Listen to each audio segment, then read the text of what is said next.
ব্রাজিলের মিনাস জেরাইস রাজ্যে এক ভয়াবহ সড়ক দুর্ঘটনায় অন্তত ৮ জন নিহত হয়েছেন। স্থানীয় সময় রোববার সকালে বিআর 201 মোটরওয়ের সান্তা ক্রুজ দো সোল পৌরসভার আওতাধীন একটি এলাকায় এ দুর্ঘটনা ঘটে।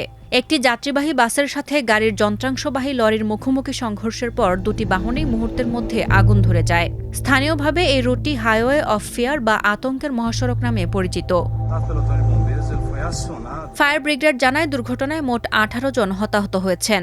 এর মধ্যে ৮ জন ঘটনাস্থলেই মারা যান এবং বেঁচে যাওয়া ১০ জনকে গুরুতর আহত অবস্থায় উদ্ধার করে নিকটবর্তী বিভিন্ন হাসপাতালে পাঠানো হয়। তবে নিহতের সংখ্যা আরও বাড়তে পারে বলে আশঙ্কা করা হচ্ছে।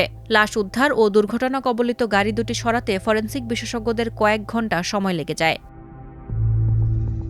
এই দুর্ঘটনার জেরে মহাসড়কের দুই প্রান্তেই যান চলাচল সম্পূর্ণ বন্ধ হয়ে যায়, যার ফলে প্রায় ৩০ কিলোমিটার দীর্ঘ যানজটের সৃষ্টি হয়। বাসের মালিকানাধীন প্রতিষ্ঠানটিকে এখনও আনুষ্ঠানিকভাবে শনাক্ত করা যায়নি।